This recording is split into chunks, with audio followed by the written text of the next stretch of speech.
There are two kinds of people in this world. The people who fail to do what they know they should, and those who keep doing things they know they shouldn't. Guess what? You're both. Hi, I'm your host, life and business coach, Marcy Barker, aka your loving kick in the pants. In this podcast, I'll teach you the 6 steps of my accountability code that will help you wake up with clarity and show up with aligned action steps that make follow through easy and peaceful. All right, let's jump in.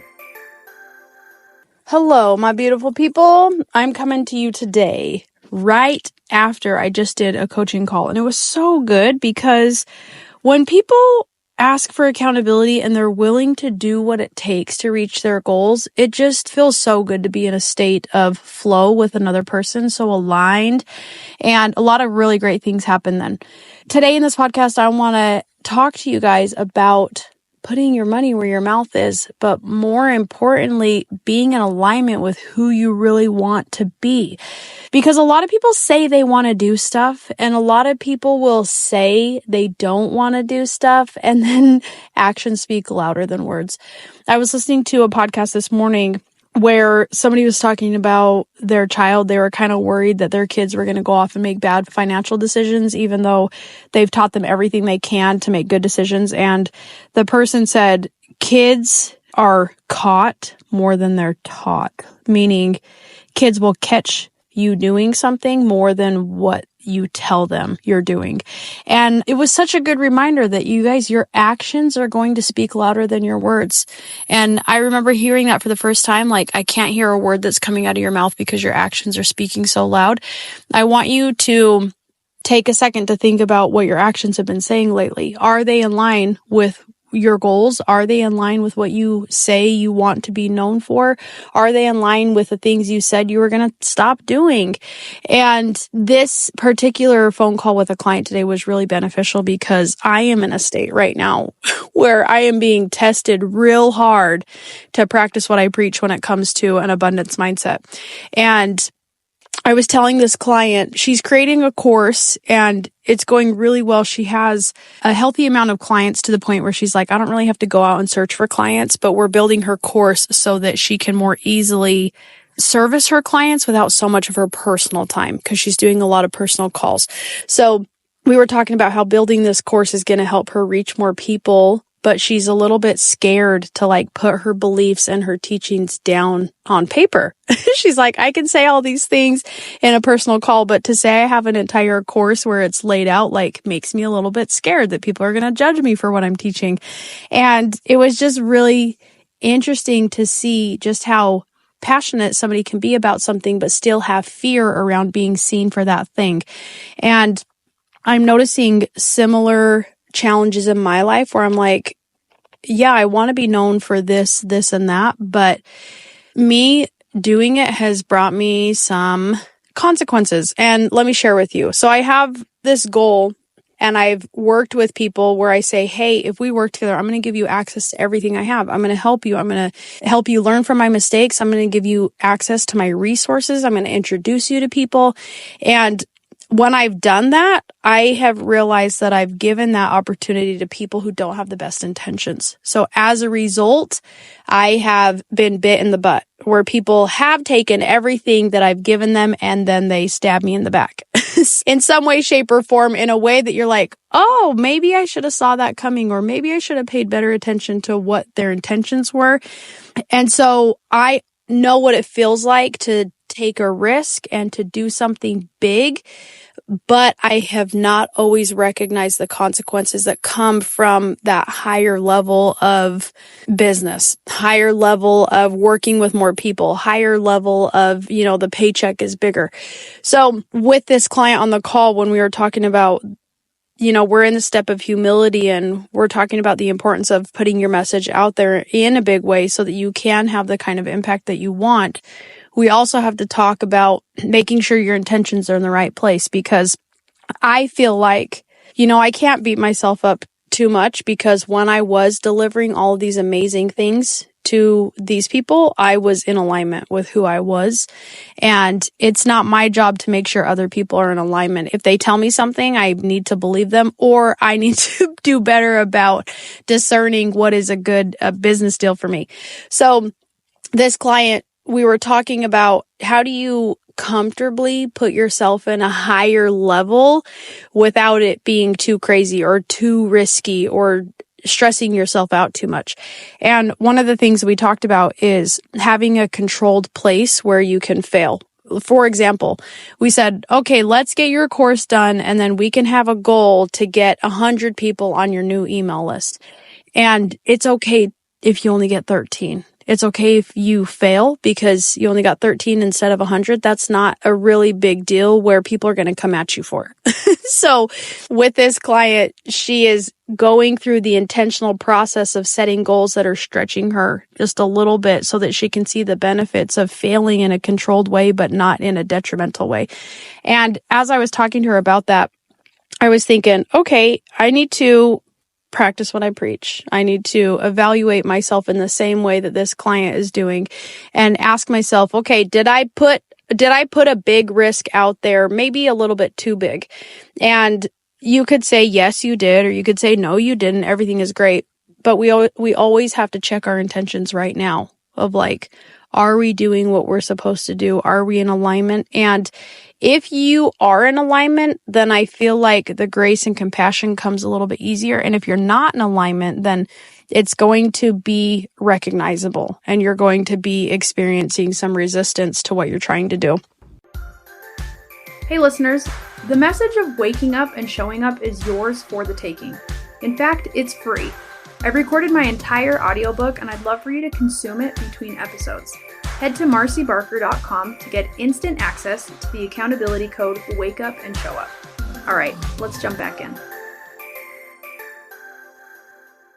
So my client, she was like, what do you do to combat all of these different consequences or the failures that you come across or like the risks that do come with maybe negative outcomes?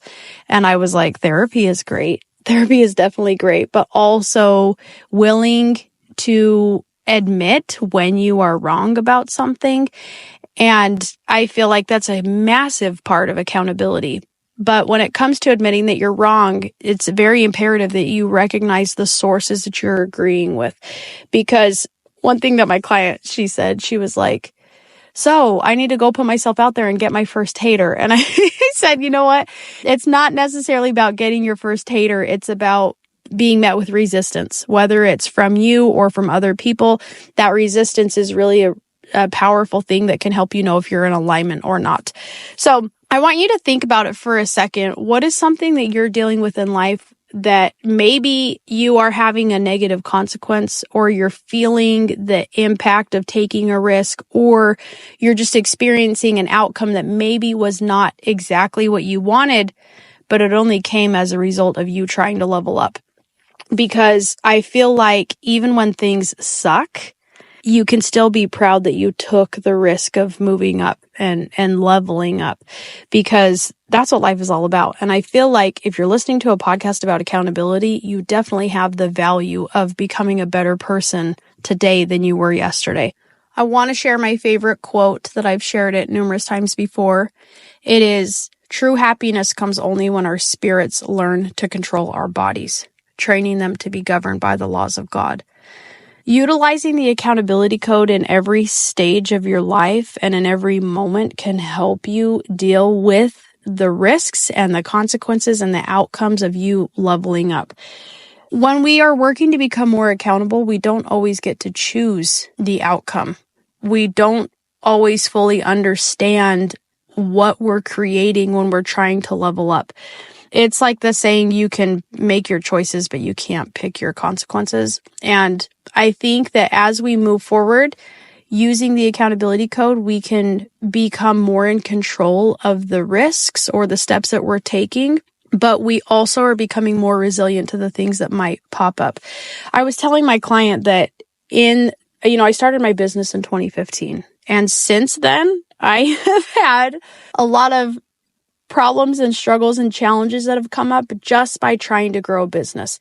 For example, some pieces of resistance have been like, when I was working with this client years and years ago.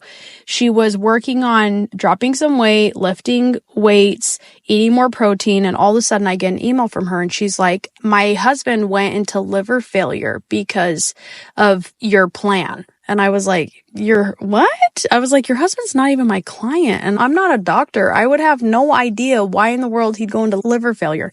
And she was like, well, you told me to eat more protein. And I was like, these two are not matching up. I don't know how you are trying to blame me for your husband's health condition when I don't even know your husband. I've never talked to your husband.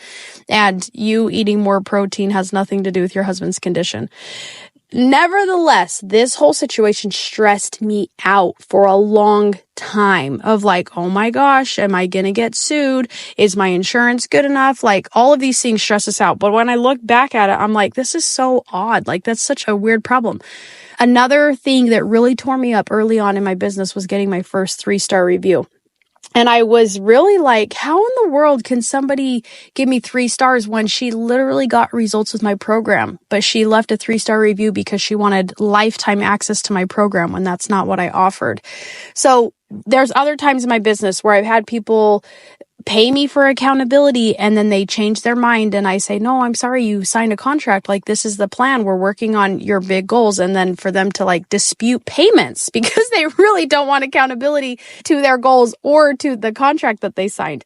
I've had other people completely rip me off in the programs that I've created, the events that I've done, the retreats that I have brought people to.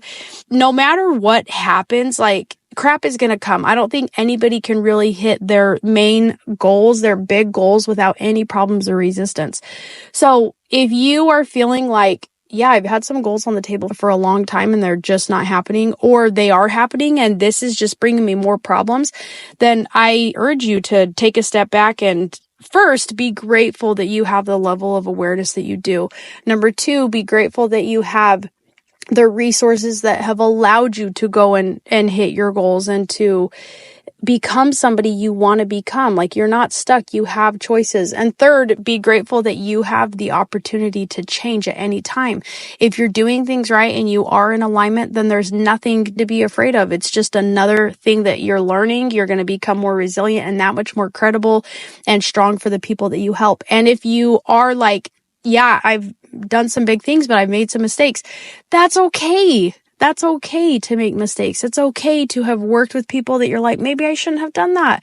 Or maybe I shouldn't have over delivered. Or maybe I should have, let them out of their contract. Maybe I should not have gone to that event or whatever it may be. Give yourself the grace and compassion that you deserve because anybody who is striving to be more accountable deserves that compassion, not just from other people, but from yourself as well.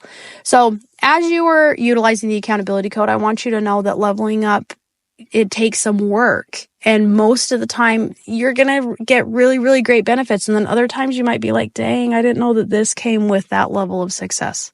And I hope that as you continue to level up, that you will give yourself compassion and you will give yourself patience. And most importantly, give yourself a pat on the back. Okay. That should be my tagline. Like, I'm your loving kick in the pants and you're your pat on the back. Because I think we could all use a little bit more reassurance that we're doing good. And that's something I try to let my clients know all the time. And it's definitely something that I need to get better at telling myself, because days like today, I'm like, oh, this sucks. And I'm going to call my therapist, and it's okay.